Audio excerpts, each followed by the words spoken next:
I didn't even notice the delay. Okay, hi everyone. We are back. It is myself, Shanae Jackson, Miss Sharon Burney, and Mr. Armando Grande Gomez. Last week we did a segment, They Not Like Us.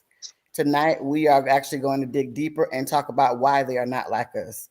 The reason that that particular segment originated was because of a situation where Armando sent a endorsement letter to a particular candidate, and the response that he received not only was shocking but very egregious.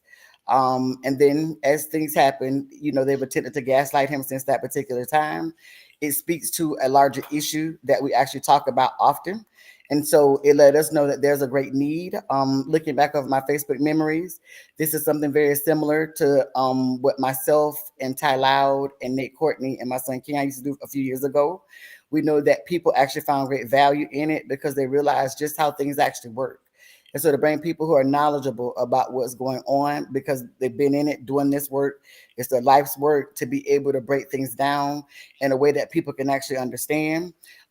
Additionally, we were very deliberate about ensuring, and I'm very clear about protecting Black people and Black women in positions of power because often that goes ignored and disregarded. And I was definitely in my feelings as it relates to the treatment of City Commissioner District 1, Desmond Duncan Walker, and how blatantly and boldly she has been mistreated. And it stemmed from that and the quietness of allies and just the level of just quiet. So for me, silence is complicity, but it speaks to much larger issues. And even with, speaking with the school board candidate Thomas, one thing that was very difficult for him is thinking that people were on the same side as him, and only realizing that they were only the side of building power, even if that's at the expense of us. And one of those things that I fuss about all the time. We're at a special time and a special opportunity to really be deliberate about educating our people in our community. I'm very clear that we have some great people on the ballot that have a proven track record of doing the work in our community, being willing to do the work, and they're trying to attain a decision making position in order to be able to help us to attain more power and even directly be able to get Desmond some level of help. One thing I want to share before we get into this conversation, in order for those people to be able to be in those positions, you got to vote. And so a lot of people in our community don't see the value. We want to help you to understand how all these things tie together and how actually leveraging that vote gives us a level of power. I've spoken to each person and each candidate, and right now, early voting has started up until the election on August the 20th. They need your help. We're going to need people to just drop literature. You don't have to go knock on the door and talk to anybody, but drop literature, make phone calls and text messages. We need people to really step outside of their comfort zone in order to help actually offer support to those Black men and that Black woman that are really putting themselves on the lines in order to be able to serve in a meaningful way and actually protect and advocate for our communities. So that's the largest update. I want to open it up to Sharon first, and then Armando to just give us kind of a minute recap on where your thoughts are for today, just and what may have changed just from last week and kind of where you are at this moment. Additionally, before I open it up to Sharon, we this will be happening every week up until past November. If there are things that you want to know about, subjects you want to know and find out about, please let us know. If there's questions that you have, drop them in the chat. We're going to try to keep this conversation at about 45, 50 minutes to give us the opportunity to answer questions that you may have. But then also, if there are things you want to know more about and we don't discuss here, we want to make sure that we're building out that particular content to be able to answer those questions. And so, Sharon, I'll turn it over to you. Thank you. Yeah. I think we started thinking about after we had our discussion after last week's discussion, um, some of the misconceptions about why we're doing this. So I think it was important for us to get together and talk about what is behind the why. Okay. Um, and thinking, assuming certain things. For example, I say all the time they talk about Jim Crow, racism, violent racism. We've never stopped being recipients of that trauma and manifestation. And secondly, we think about it was so long ago, and I tell people this often, but Emmett Till was the same age as my father, or would have been had he not been murdered. So it wasn't that long ago. And systemic oppression and racism is occurring right now in our own community. It's not just about that one particular incident with Desmond Duncan Walker and how she was treated. So an apology doesn't move past systemic policy and procedures that affect our community. You don't determine that you're an ally. The community determines whether you're an ally. And if we have co-conspirators in structural racism, in which they create policies that keep a certain segment of society always dehumanized, always in harm's way, disruption, a lack of equity in environments and financial prosperity, and harm's way for resources that move you from surviving but to thriving. And so what we saw and what we were talking about, and last week I referred to it the disease, and every week I'm going to refer to it as a disease, and distinguishing between the disease and symptoms.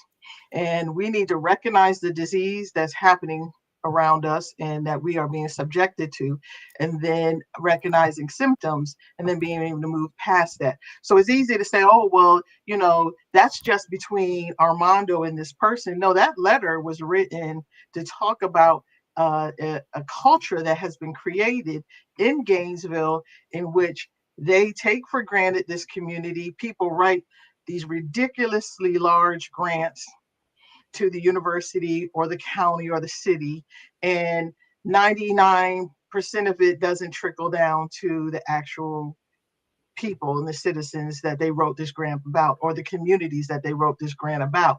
That these decisions are being made, and the people that are involved in it, who are the co-conspirators, who are the gatekeepers, who are the profiteers from it, either thrive economically, professionally, and sometimes socially by participating in that.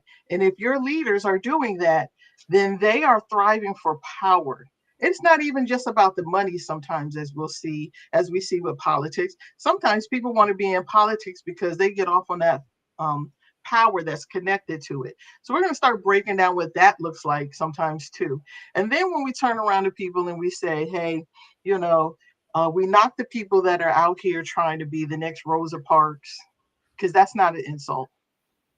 Okay. And if you think calling somebody a civil rights icon, a Martin Luther King, a Malcolm X, that comes at a great sacrifice, because we can't just sit around and do nothing. And I have a quote that I say often, and that is, you are either a leader or a follower. But the thing about being as a leader is that you'll get all of the blame when everything goes wrong, right, wrong, and none of the credit when it goes right. But that's okay, because you can't stop yourself from just sitting there and doing nothing. And so for the people who want to come and get something to eat and feed and nurture themselves, that's great. And if this is not for you and you don't care about your future generations, because the really saddest part to me is when I look out and I see people, black and brown people and people of the diaspora, who sit there and they don't invest in future generations of themselves. If you don't invest in your children, you don't invest in your family lineage, you don't invest in your society, because we're only strong as the children amongst us. Okay? Not just yours, us. I see all of them as ours. Okay? Then I've convinced you to participate in self-destruction.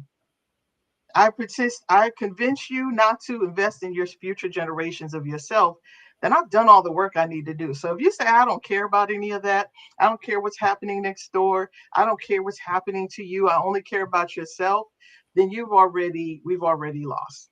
So the why is to help our community grow, to be able to identify the disease and the symptoms of the diseases, to be able to take back and reclaim our communities and our greatness that we have, that they know we have, and they don't want us to invest in, because they'd rather appropriate and get paid off of it.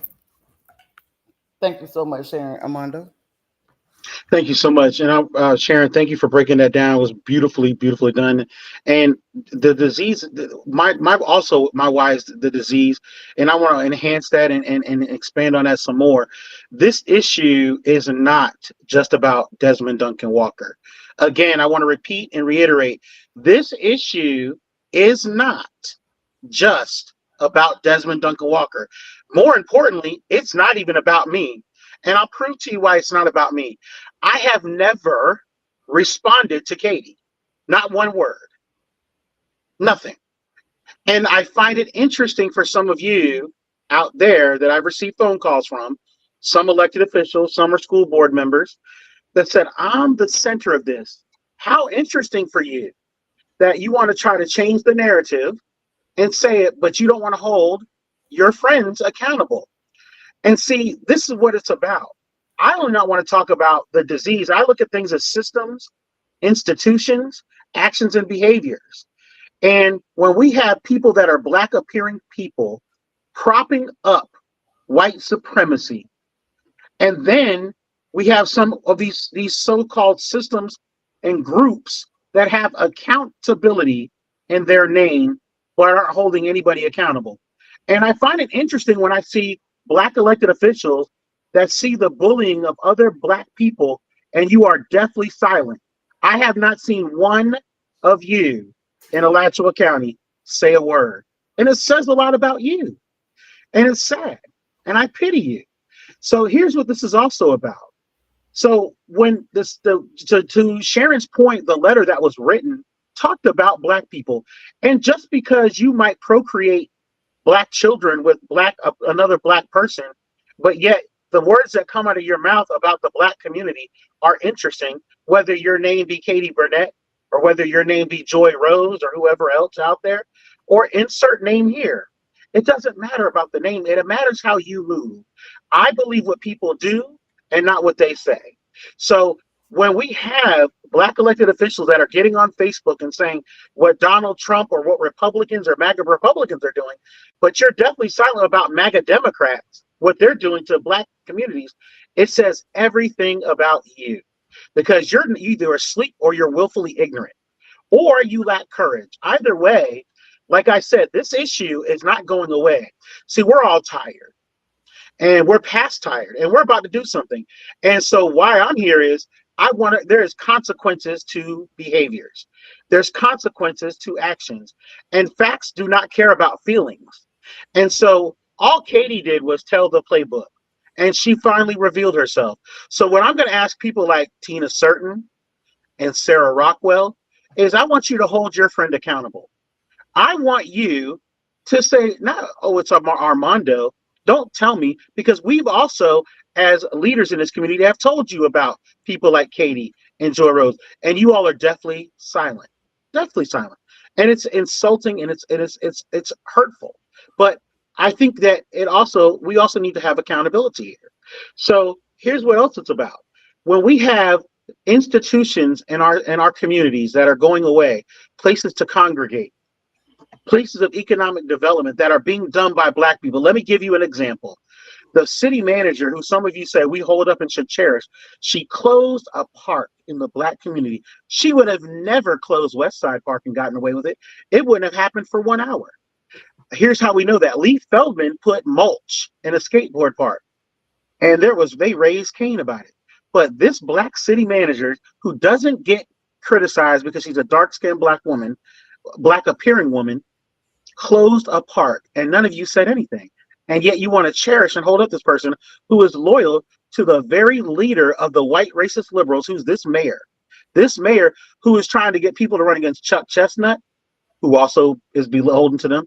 We need to start talking about who they are. Shanae, what I'm interested in is costing them money and costing them elections. And I want to be crystal clear. That's the immediate part. Katie is the symptom. The disease is white liberal racism. And you white racist liberals are not allies to Black people. And you're worse than MAGA Republicans because you claim to be an ally. You've never been an ally. And it goes back to what Martin Luther King said. It's not a fear of what we have about who we know is racist. It's the white moderates that are in our communities that we have to worry about. And when we have people nationwide that cannot get quotes from the great esteemed Maya Angelou correct, let me explain it to you. Whether you're nationwide, please do not quote Maya Angelou if you can't get it correct. The correct quote, Sharon, I'm going to actually let the sister Sharon do it because we've had this discussion. Sharon, please give them the correct about when somebody shows you who they are the first time. Can you please do that so we can help the white racist liberals out? They're not gonna use it the right way anyway. Well, I'm still, I'm not When in the shade somebody mood. shows you who they are, believe them the first time, Thank you. or So something like Harvey, that. Harvey, Is what Harvey, he said. Harvey Ward, I want to be crystal clear, sir. You thought I told you call my bluff, and you did. So I'm going to take you up on it. I told you that if you come for the black community, that it was going to be ironclad and unwavering. Did you think I was stuttering? You're about to find out. I'm done. So I want to jump in and center everything for everyone, because things are all interrelated. So first, for me, Kate is not an issue for me by any stretch of the imagination. The issue for me is the people that understand that their friends are detrimental to us, who don't hold their friends accountable. We start there. And the reason for that is our greatest level of influence is the people that we interact with. Let's be very clear with that. I want to be very clear that in Alachua County, when it comes to what are called quality of life indicators, that's housing, that's transportation, that's looking at education, that's looking at wages, that's looking at utilities, that's looking at healthcare. We have the largest inequities. And I don't say disparities, I say inequities, because inequities speak to systems. It's the systematic stuff than any other in the state along the lines of race. I will scream it from the rooftops. Whenever you have inequities along the lines of race, one of two things is true. Either there is bias in the system or there's something that's wrong with all black people. I'm going to go ahead and tell you number two is not true. We need to understand that the reason that they're all interrelated, one of the things that starts with education. If I'm not educated enough in order to be able to go to the hospital and understand what they're telling me, and I'm being told that I don't have a voice, how can I get adequate health care? Even right now, I want people to know and understand. They keep talking about school grades, and old grades came up. They're gaming the system. They changed the criteria. Literally, there's still hundreds of kids that cannot read in third grade. Literally, the way the school to prison pipeline works is they're dictating how many prison beds they need by our kids' test scores in third grade. I need us to also understand, because one of the other things that is happening is so many parents are moving their kids from school to school in order for their kids to play football.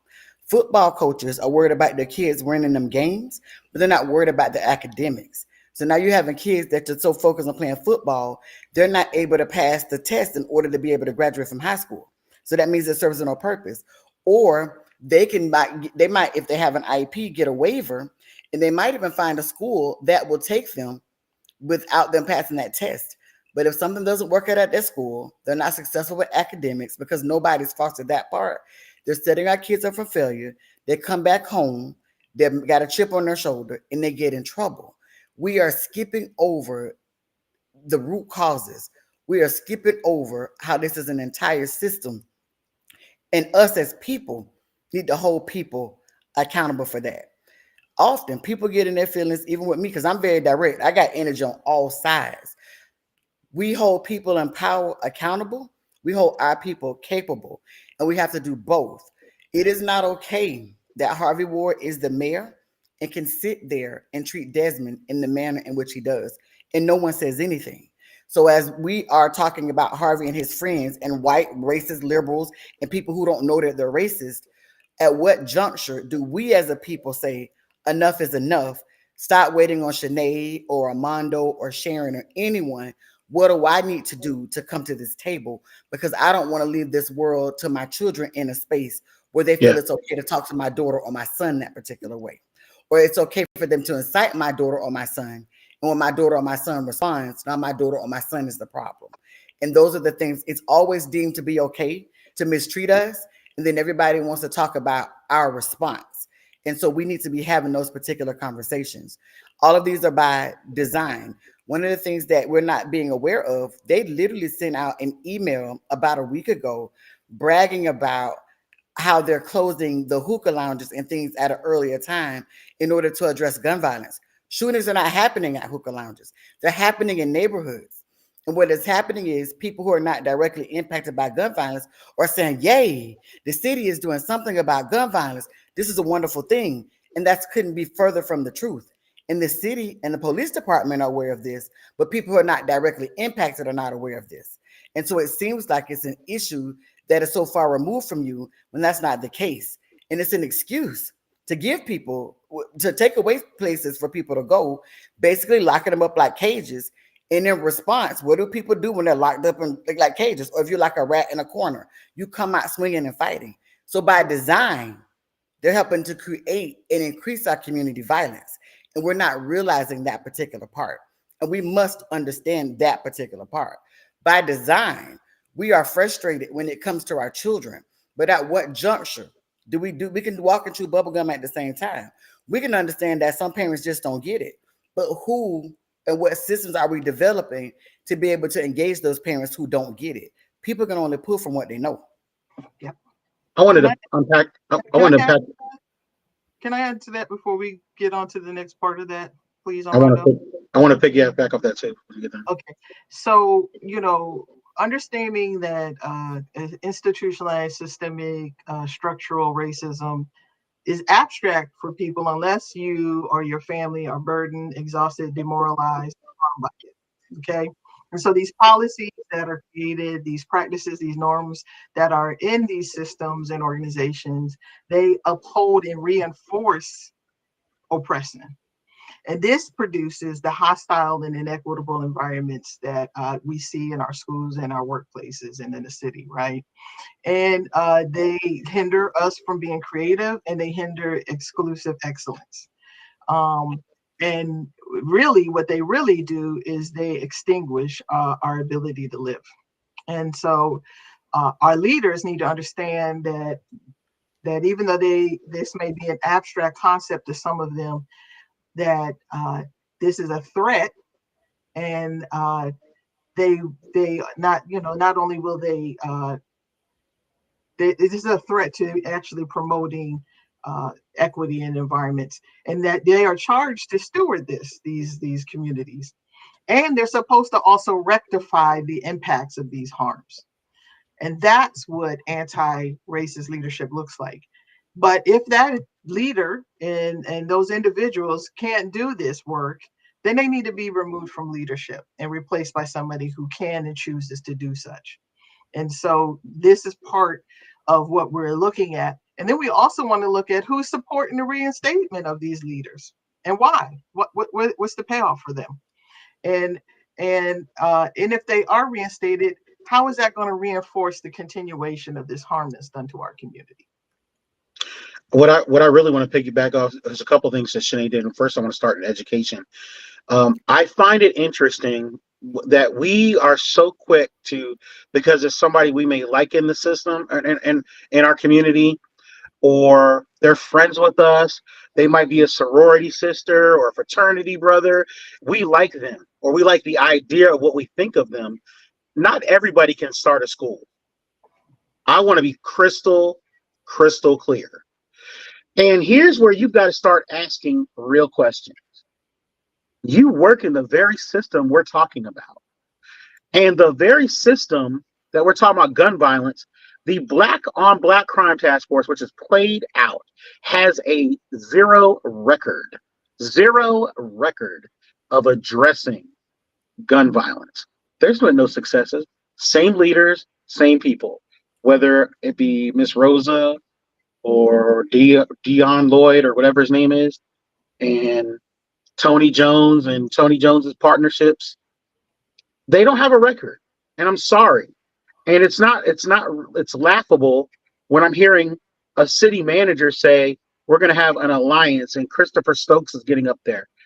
Okay, but you know what? Here's the real deal. Please explain to me whether it is Reverend Stokes, Mr. Deontay Derry, whatever his name is, Lloyd. We have children reading at 19% in this community. How are you impacting there? How are you moving there? Having a presentation and going up there with a budget that is out of whack when you are not being authentic and deliberate and intentional in how you move. Because again, actions speak louder than words. And it's not about the titles you hold, sir. It's how you move. And for an example, when you displaced lots of Black people who look like you from housing, you cause trauma, you cause pain. Those same children have to go to school homeless, hungry. There's an impact. You contributed to that. And there's just certain things you don't come back from. And the other thing I want to piggyback off is when it comes to systems and economics, none of us are questioning things when it comes to the closure systems. We allowed Fletcher's. Fletcher's may have not been the best bar, but it was a place for us to congregate. And we let That was the them. best. Don't know what you talking about. I was like, wait, don't you talk about Fletcher. That's the I smokers said, lounge. let me thank you, Shanae, for that. Let me back up. I said for some, not for all, but it was our place to congregate. That's the point. We allowed them to close it to open up a Sweet Berries. Now, what Black people are going to Sweet Berries? I ain't going to buy Sweet Berries. For what? It's all right. I go, but it ain't a preference. It's Okay, all right. but my point is, we have all the nice stuff in Midtown for all the students, all the good stuff for you. When was the last time? And here's where I like to talk about accountability. And I want to be crystal clear about systems and economics. I came up with 8th and Waldo. I hear James Engel on the campaign trail talking about 8th and Waldo. Sir, you don't know anything about 8th and Waldo. You haven't even seen the renderings. The person that did it was doing the work was here. It wasn't Miss Chestnut, Miss Cynthia Moore Chestnut, whose name you invoke all the time. No. It wasn't about putting up a senior center. No, it was creating an economic catalyst to create economic development and opportunity. How do I know that? Because I did the work. And you know nothing about it. And that's the problem. You all name drop for people that you think are doing the work in this community. So my point is to us is that we have to do a better job than getting past the people we know that can actually do the work, whether it is starting charter schools. I would far more trust people like Charmaine Henry than I would ever Gary Lloyd to start a charter school. I just would. Straight up, I would. Why? Charmaine Henry actually had a top 5 charter school, Black centered, and Black children were performing in 1st to 3rd grade. Isn't that something? Top 5 in the state of Florida. Caring and sharing, I would trust too. Curtis Peterson. Do I trust Gary Lloyd? I don't think so. I would trust him to put your children in prison. I would trust him to take them to jail. But his children go to private school. So what is that saying about that? So when our children are not reading, but they're reading at 19% and they can barely write their name, that's a problem. And then the economics is all interrelated. And I digress from there. I just want to thank you for that, Shanae and Sharon, for letting me piggyback on that. Thank you. Absolutely. So I did want to jump in. 2 things. Well, one question we'll answer at the end because we're going to start to talk about elections. One I did want to highlight is one of our people that's tuning in said exactly that people are too worried about football. And I want to speak to that. A lot of that is because they see it as a way out.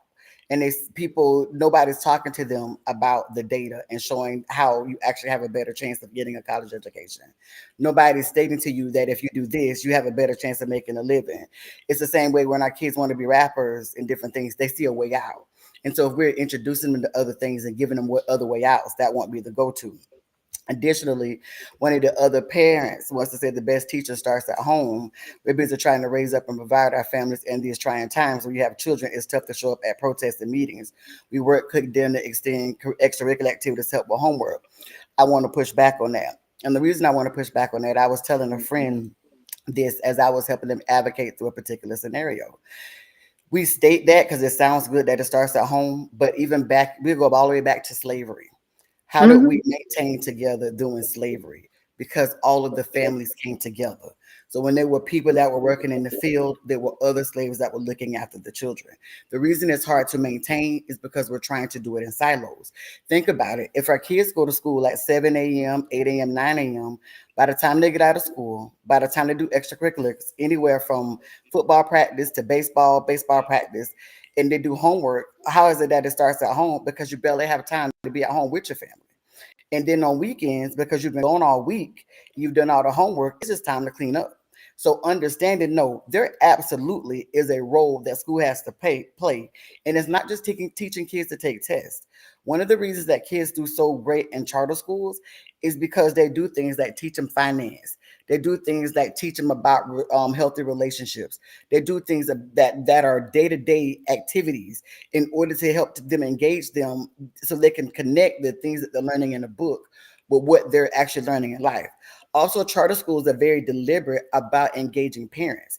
I hear oftentimes they say you can't require it. Well, charter schools can't require it, but what they state is, hey, this is what you do. My children went to school in Atlanta. And in Atlanta, they were very deliberate about the school, the parent school compact. If a parent they didn't see them once a month, somebody was knocking on their door. That idea I bought to Alachua County, and what they did is they got the idea, but they made it what they wanted it to be. They absolutely want to blame parents. They don't want a level of deliberateness, because when they do that, then there's an honest that now becomes the responsibility of the school system. There is a special role that community members play that teachers can't play. And I'm very clear with that. Yes, there's a teacher that can't tell a mom or a parent, sis, what the hell you doing? As a vested and a trusted community member, we can, because there's a different level of trust that's built.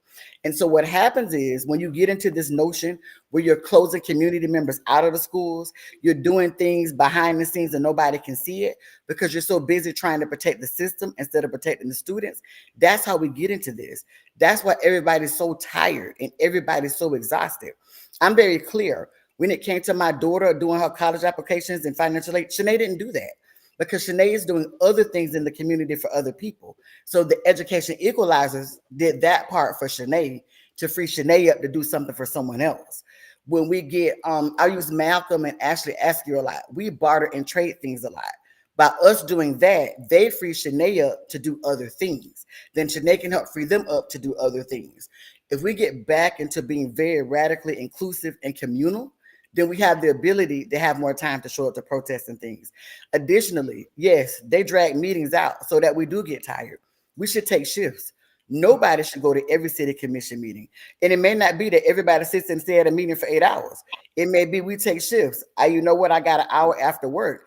If we become strategic on how we become organized, we can spread around the responsibility so that everybody, even though we're just existing, I give people the example. So my personal the work that I do, our organization is what's called an alignment organization. So we're literally 6 major statewide organizations that came together to decide to share our resources.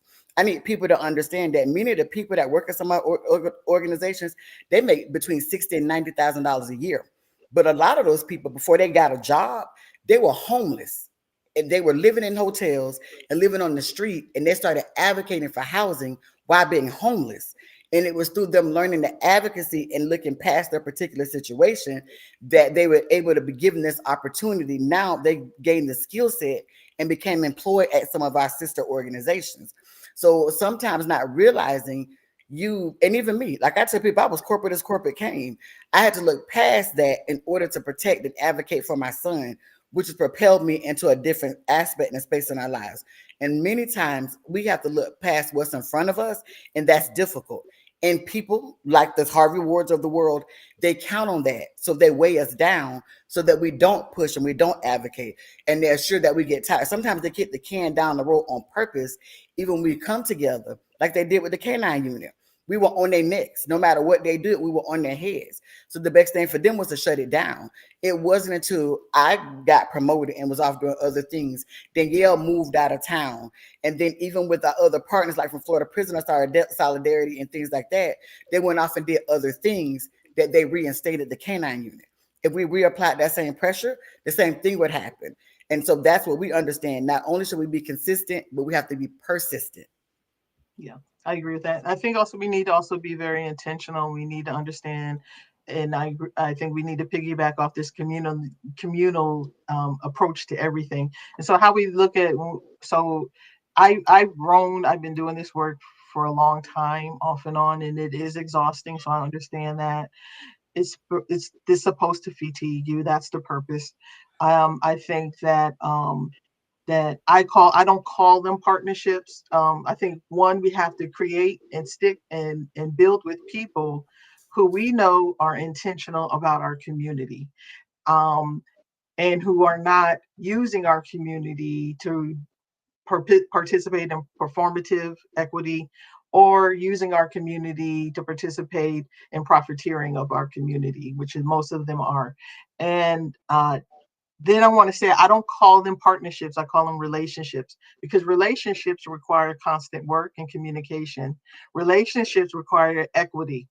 Relationships are built over time. So trust is built, communication is built. Relationships require me to come to your table and you to come to my table. Me and when you come to our table, when you come in our community, you're a guest in this community. You're a guest at my table. And then I'm going to be a guest at your table.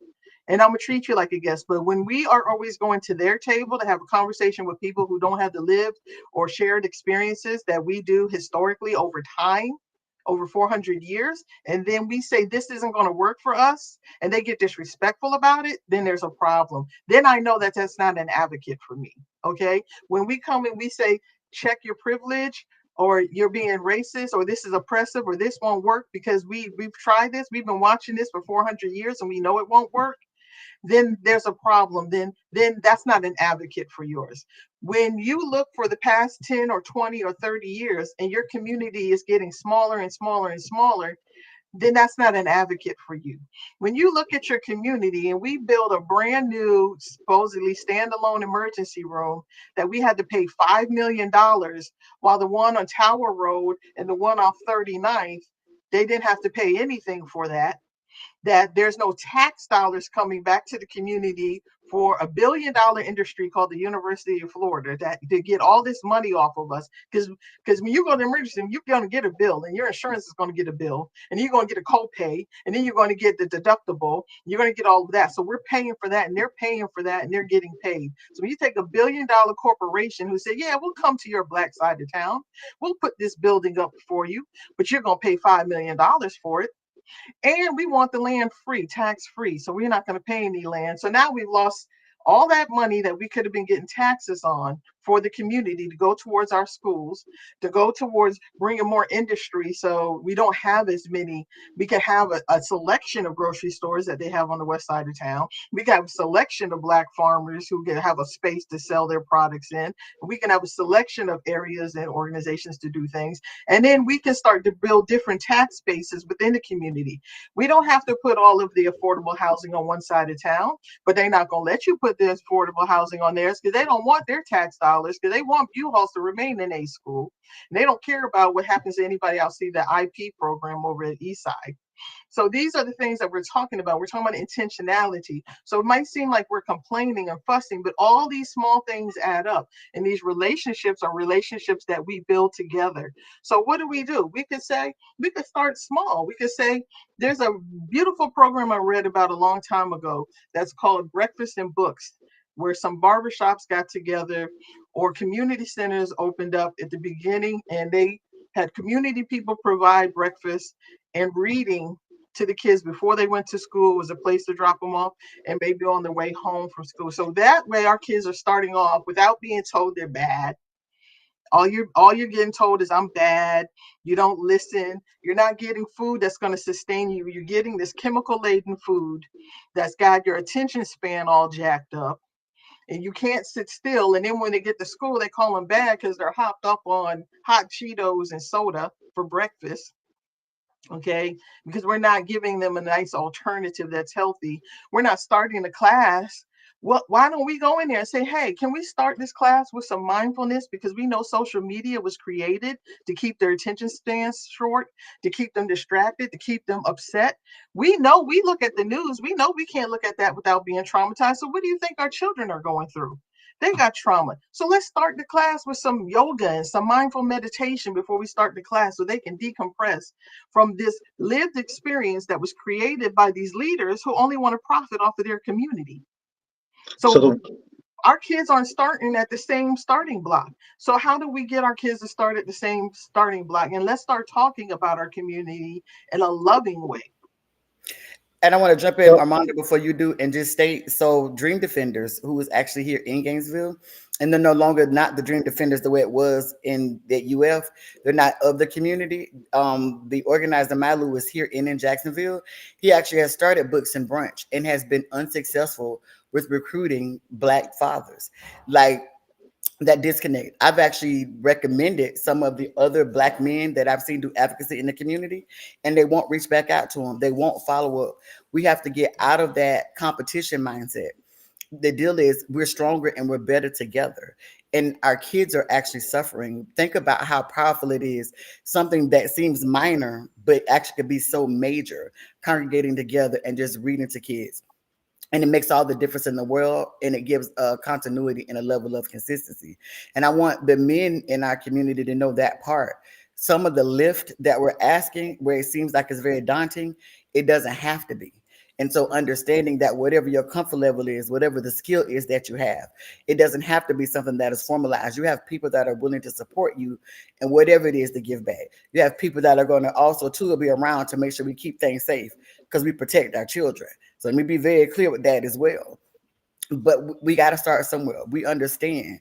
One thing that we are doing, even my organization, is for people who are doing this work, they'll be receiving invites for a Black August for a healing and wellness event, because we understand health, healing, and wellness is necessary in this particular work. But even coming to the table and stating, hey, I'm exhausted, but I want to jump in some particular where, we take the feedback from the people who are at the table and figure out in our events how to, across the state, August 15th through the 18th, we're having these listening sessions. And in these listening sessions, it's going to be people that vote, people that don't vote, people that are registered that don't vote, and even returning citizens that are scared to vote, and having candid conversations about the community, having candid conversations about why you don't. But these conversations are going to be held in cigar bars, hookah lounges, restaurants, and those particular places, understanding that we're deliberate about going where you are, and we don't want to be in an echo chamber. We really want to know and understand from our community, what is the disconnect? How do we overcome those challenges? What is the misinformation? How do we get to a point that we're moving together in order to overcome those people that are actually holding us down? And how do we realize that some of this stuff is indoctrinated so that we don't move together in unison? Okay, so I want to there's a lot to unpack there, but I want to pick up on a lot of what you all just said. One thing we also got to do is you got to start asking questions and becoming more curious. You want to change the questions you're asking. In order to change your life, change your question. So here's what I want to point out to you all real quick. I put it up on Facebook, and I think some of you, I want to come back to the disease. I want to speak back to the disease. I want you all to start asking this question: are these people our allies? Because I know a friend of mine who routinely tells me that she has a I do not march list. And that's a good friend of mine. But I want to point out something that I sold up, and I'm going to hold it up, and it's called Nice Racism. It's a book called Nice Racism of How Progressive White People Perpetuate Racial Harm. And it says, if you want to get beyond feeling defensive and increase your capacity for effective anti-racist action, do yourself a favor and read the book. Well, I'm not talking to Black people. I'm talking to you white people, white racist liberals, because you all act like you're our friends, and you want to pick our leaders like we're very paternalistic, and you all want to weaponize it. And Shanae, I want to be very intentional here when I talk for a second, because I watch these same so-called Black leaders who are proud. Look at me, I get to go sit in the skybox with President so-and-so, whoever the president of UF is going to be this week. Or we have that Black person, well, they don't even call me back. Well, if the mayor talked to them, that's their problem. But the problem is you. You're the problem, because you accept mediocrity. You accept your school the way it is. You accept your standard of living. The fact that you may have to go all the way over 40 minutes from where you live to go grocery shopping, that's not normal. The fact that your utility bills are out of control, and you accept it. You accept crumbs and scraps because you think that that's normal. Let me help you out. I travel this country because I can. And I see Black people all over this country, Black people that look like you, look like Shanae, look like Sharon, look like me, that are successful. They're dealing with this. And they don't accept living, that they have to live foot to mouth, and they go behind white people. Well, let me give you a key example.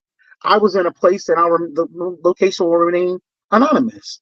The first week I was there, a Black woman said, "You're not going to talk to this Black man that way. You would never hear that in Gainesville.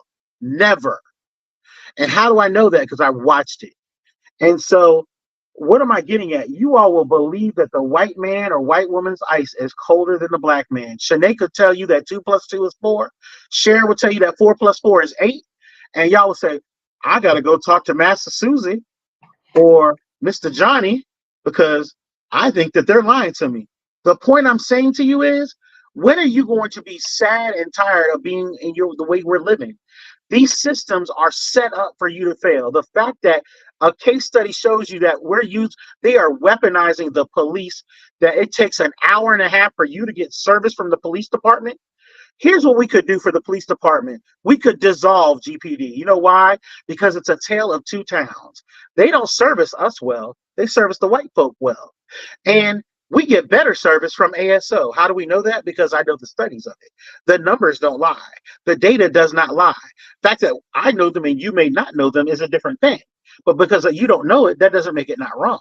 What it does know is that when you call up and your house is being burglarized, you don't care if it's a Republican police department or a Democrat police department. You just want service because somebody's breaking in your home or violating your family or doing some untowardly. And let me be crystal clear on something else. I may be talking about white racist liberals, but I hold accountable Republicans just as much as I do as Democrats. But I want to speak to Democrats because Democrats are who are running this county. And so the system of how they are controlling us economically, whether it's through your utility bill, the weaponizing of the police department, and having these so-called hand-picked leaders that they're hand-picked to keep us, and we send them back like they're our friends. The fact that let me tell you what I respect about Shanae Jackson. The fact that we all can look at some leader that she that will not be named on this live, at one time we all advocated for. I regret voting for that person in 2020. Truly regret it. But I was wise enough 2 years later to say, you're not the same person. We're not the same person. And whether you go choo, choo, choo, or you go, it's time to make a change, it is time to make a change. And all of us on this live today and everybody within the sound of our voice, and we know that y'all listen, because 2,000 of y'all listened to us last time. And I appreciate these two black women speaking truth to power about how we as black men need to step up to the plate. And so what I want to do is talk to black men right now. Let me tell you something. It's not cool for you to have a litmus test on what's black when you don't do it to white people, because I know you don't. There's nothing cool about saying how you want to define a black woman because she's different. I had Evelyn Fox call my mother an illegal immigrant, and she's president of the NAACP, a fraternity, a brother of mine who's the vice president of it. Did he say anything? No, he didn't. So listen to me. Just because you look like me doesn't make you one of us. So it is time for new leadership, Shanae and Sharon. We need new leaders, and we need new leadership organizations. So if it's Black Dream Defenders, and we need a different type of accountability alliance for black people that really does accountability work, because we need to hold our people accountable just as much as we're holding white racist liberals. And it starts with us. And to quote Sharon last week, or when we talked last week, we do not need them. We are smart. We are the innovators of all this. They control us because they need us. And sadly, most of you all don't know you're free. I've been free a long time. And when I had a former county commissioner named Rodney Long says, I think it's disrespectful how you talk to white people. And I told him, I'll talk to you like that too. So let me be crystal clear. I don't need their acceptance or their validation, and neither do you. I got my Freedmen's Papers long ago. Shanae, when did you get yours? Sharon, when did you get yours? That's a question. I don't need Freedmen's Paper. That was born free. Okay, thank you. That's my point. We've been. So Sharon, I want to go ahead and let you cap with your final thoughts, and then I'll give some final announcements. Are a few things, and one I'm going to say is I think we need to think about the language in which we speak about each other. Or speak about blackness. I don't believe in black on black crime if we don't use the terminology white on white crime or Asian on Asian crime or white on everybody crime. Crimes are committed due to, and data doesn't support it. Right. Data does not support it whatsoever. So take that out of your language right now. That's created by intentional disparity and forced and institutionalized systemic oppression. So if we have more industry in this community and ability to make a living wage, but also on certain sides of towns, We need to bring more industry instead of just the University of Florida. We need some. We shouldn't have less industry than Ocala has, especially since they're a flagship institution and decorating this. And also, I want to think about us thinking as a community. It's not okay that some of us that there are areas of this country in which there are vibrant communities from working class individuals, families, all the way up to upper middle class and the 1% that are Black and that look like you. But when it's not, it's intentional. It's intentional. It's a lack of opportunity. And so why aren't we going to the city commission and say, when are you bringing some industry? And I don't mean a small organization that's coming from out of town that has 50 employees top and they're bringing 40 of them with them and there's 10 roles open to people. I'm talking about where is the big companies coming here to Gainesville so that we can have a vibrant, and they don't want that because most of them people working for the university will leave and go to another organization. So we need to stop this romanticized relationship we have with the University of Florida that hasn't invested in our community. I'm talking about Black folks right now. This is who's drowning right now. This is who we need to be helping right now. So that's one thing I want us to talk about that. And I want to also say that you don't have to start and build a mansion. I believe that power should not be a top down. It should be a bottom up structure, so that people at the bottom get the most, and then we build up. So it could be small things, just like Dream Defenders doesn't have that. Then Dream Defenders should have 5 volunteers, 1 a week to get through the school year. And Dream Defenders, if you need that books thing, then how much money do we need? Maybe we only need Walmart or somebody to give us some food for $1,500 to get us through the first 6 months of school. Whatever we need to do. Sometimes it's a small thing. I learned a lesson a long time ago when I was at the University of Florida, and this is going to be a little. I used to be a president of a service organization, and we used to participate in like dance marathon and March of Dimes, and we couldn't make much money on school because that was racist too, because we had to hire like 5 policemen for every party we had on campus. And for some reason, way back in the day, there was nothing to do. We had a party where we asked for $2 to get in and $1 if you had a canned food. And so miraculously, somehow we made like $3,500 that night. And before they had the homeless shelter, St. Francis House, everybody, the homeless shelter was at Salvation Army, right? And I went to this man who was over the Salvation Major or whatever his name was. And I said, we're going to do a party for you. And you need to fill out this form so I can take it to student activities. And, it was 3 months later when it was after Christmas holidays when everybody forgot about them. And somehow we made $3,500. So we went to Walmart. Okay. And we went and got blankets and these really thick towels that they had a sale on. We spent about $1,000 there. And then we went to Sam's when it used to be on 13th Street. And we were 5 deep in our cars, college kids. And we filled that freaking basket up till we spent every last dollar we had left. And we showed up and I knocked on the door and it's like February or so. And the major said, you remember me? I came to see you like 3 months ago. And he was like, yeah, he probably did. And I said, well, we have the food. We need to know where to unload all this stuff. So I went to the pantry and they were almost empty. And we started loading that pantry up. And that man started crying. He started crying because he said, people forget about us after the holidays. And I didn't know how I was going to feed these people or get blankets. And this will last us about 3 or 4 years. And that's when I learned that I can make a bigger splash in a smaller pond than throwing pennies in the ocean. So the thing that you might think is small, we need to think collectively like that. How can we sit here and make a big smash? What would $10,000 or $15,000 do for that program for Dream Defenders, as opposed to giving it to something that 99.9% is not going to go to us anyway? So that's how we need to start thinking strategically, and it's going to be bigger than what you think. And we're only as strong as the next person next to us. And if you've forgotten about that, then maybe it's time for you to abandon leadership or you need to go somewhere else. And I saw the question about why we get into politics, because my biggest splash is doing other things, and we all have different activities and strengths and weaknesses. So, Armando, I would like for you to answer the question about why you won't run. and then I'll jump in.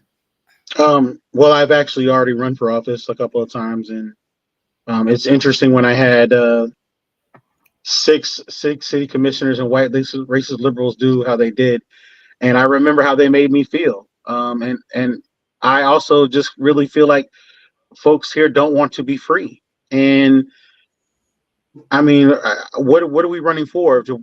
Especially when we're just going to say we're going to stay with mediocrity. I'm being really intentional in my feelings about where I sit at. I mean, what am I running for? Running to help to do what? You all want to stay where you're stuck on staying with mediocrity and going with the same old, and then you get mad about it, and then you're mad when somebody's telling you the truth. And so when somebody gets to try to make somebody the big bad wolf, and to the point, it's about calling these systems and institutions what they are. I haven't seen a change, and that was 2012 when I ran, and I don't see much change since then. And so when I see our so-called black leaders, then what they act like they don't know us when we're in the room, but when they see white elected officials, they key and laugh and talk to them like, "Oh, how you doing?" And or even if at the state level, that our so-called state delegation, it doesn't matter what level of office. It seems like almost all of our black elected officials or so-called leaders are the same, and it's intentional. And so that's why I don't run. And the other thing I don't do, and I just want to be clear, is because I know a lot of people use faith and weaponize faith, Shanae, whether it be our faith systems. I don't do white Jesus well, so that's a thing that I just don't operate well within that sphere. Um, I like truth and authenticity and where it comes in, and that's another thing. So that's why I don't run. And Shanae, that's pretty much it. I want to keep it there. Thank you so much. So there are many reasons that I won't run. Number one is I cuss. So the treatment that Desmond and Gail and anybody else is, and I fight. I would have already elbowed Harvey by now. We're gonna be very clear, and would have been smiling on the mugshot. So that's the short answer. And I've been Yeah, bailing you out.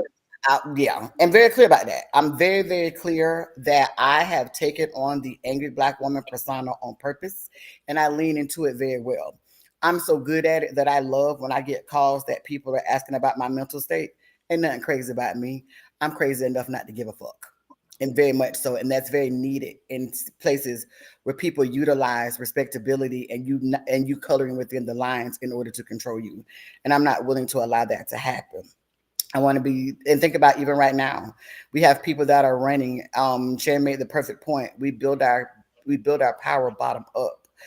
We have all these people in this community that are creating sign waving for Kamala, who wants to know about knocking on doors for Kamala.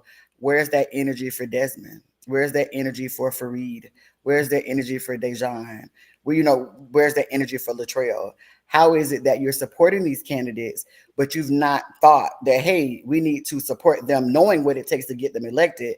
But I see all of these activities and events for Kamala when the level of power we have is actually right here.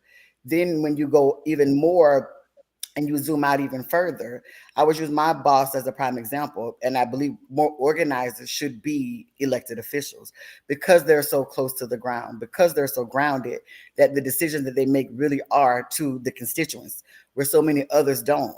Well, what happens is being a person who truly runs and is for the people. It's the same thing like with Desmond Howe Gill is. You're mistreated, like, and by both sides. So she's been told things like, you're not a good Democrat. What is that? And that's because they want to play nice and they want the photo ops. She's not for that. The places that she shows up in, the people are not even aware that she's there because she's there because she cares. The fact that even when I remember Miguel was with the city, the number of times I would have to be with her because it affected her mental health because of the mistreatment, and people expected her to take that mistreatment in order to fight for our community, and we wouldn't even show up and fight for ourselves. And I think people don't realize the toll that takes. When you're fighting for people who are fighting against you to fight for them, that's a whole nother level of trauma. But then outside of that as well, I have a greater level of power in the role that I do. And so even like right now, I'm the organizing director for my organization. We are statewide. It is the responsibility upon us is this Amendment 4. And so with that, we have just for that amendment, 13 counties that we are organizing in to get that amendment passed. Across the state, I think there's 32 seats or races that we are actually, we call it playing in, where we have done endorsements in supporting. So in this role, I can help get 30 people elected. Whereas if I'm an elected official, it's only me that I'm working to get elected. Yeah. So therefore, I can help build power by changing the face right now. If we get the people elected right now and they work together, we can change things in just one election cycle tremendously. And so getting people to understand that particular part of it. The thing that I want to leave people with is even now, there's many organizations and I'll get a list of them, but even like Strong Minded Mentoring, I like them because they're less structured. So it's just, you jump in, get in where you fit in, let's get things done. Like I stated with Dream Defenders, they're now, because they're revamping, those are huge, huge opportunities because they're in that beginning phase and revamping how they do particular things. And you don't have to worry about people being in their egos and people holding on and being gatekeepers. And so that, I like those, but one of the things we need to do is build a consortium. And I state that with Education Equalizers. It may be that a child starts with Strong-Minded Mentoring or a Distinguished Gentleman. That's another one. I found out the other day, just because of this whole deal with haircuts, that Chris Reed, who number one works within the school system and is phenomenal at what he does. So I have to give kudos. But then even outside of that, with his organization, he actually pays for haircuts. And so what he does is he understands that barbers can donate their time, but they also need to make a living. So he got creative in the solution that he gets barbers to donate their time and charge half price for haircuts. And so that's the solution. So we should be donating to that cause. We don't need to get into, what the mama doing. It's the child that needs the haircut. And so he does it one Sunday out of the month where barbers are able to come and donate their time and they get paid for haircuts, which I think is phenomenal. That's something small that you can plug into, but it actually makes a huge, huge difference and also can be a big confidence builder for the boys that actually get those particular haircuts. And it's an opportunity for mentorship and be able to engage kids you typically would not engage. And so asking us for that deliberateness, let's not be afraid to come out of our comfort zone and do something that we've never done before in order to be able to make that positive impact.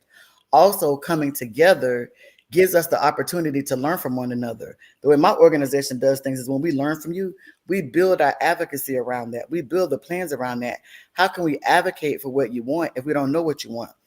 In East Gainesville, for example, all the plans that the city does, they're not for us. If you look at the Live East plan, so when they keep saying businesses are coming, my question always is, show me the plan.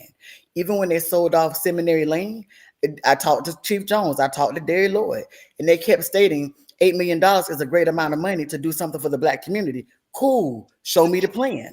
Because when they don't have a plan, nothing ever happens. That was 4 years ago. Guess what happened? They sold Seminary Lane. Black on Black Task Force got a little bit of money. Bull got a little bit of money, but nothing happened with that money for the Black community. And so even now, where they are tore down the kangaroo and different things like that, there could have been an opportunity to put up businesses that were at a discounted rate for Black businesses to really thrive over there. They're putting up a Dunkin' Donuts. That's not reminiscent of us. Even when Hungry Howie's came, you don't deliver. That's not a value to us, and everybody they hire is from the University of Florida. That's in our community, but not of the community. We don't have to accept scraps. And that's what I want to leave people with. I do want to give a clarification. Armando mentioned earlier that Derry Lloyd's kids go to private school. One goes to GHS and one goes to PK Young. And I wanted to make sure I give that clarification, just because when you have people that are listening, sometimes people don't want to pick things apart and focus on where they got that piece of information incorrect. So we want to always be very mindful that we're giving accurate information so we can always keep people actually on task. And I want to state that in that particular manner. We thank everybody that took the time to share this hour with us. We're asking, even if you do it later on, you can message privately, either one of us. But if there are additional topics, we will get a great deal more structured. Next Monday will actually be about the election, even more so. By that time, a lot of ballots will be cast. I will know how many people have not voted, and really have that be that last push to get people to turn out for election day. The ask is a deliberate ask, is when you get off of here, be very deliberate. Like, text the people in your phone. Have y'all voted? If so, why not? If you're going to vote, when are you going to vote? Don't wait till election day.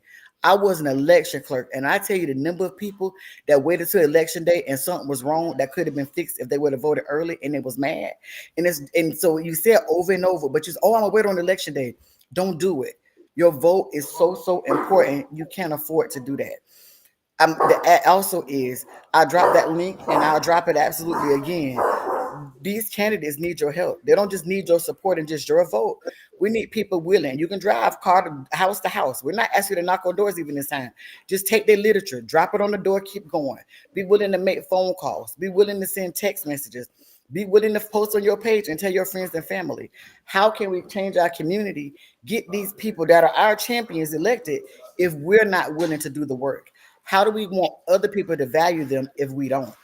And so we leave you with that. We thank you all. And also, we take feedback. If there's anything that you feel we can do better, if there's structure, we are definitely always do. We want to serve you in a way that you all find value because we want to motivate you to help join us in order to be able to do this. Y'all have a good night.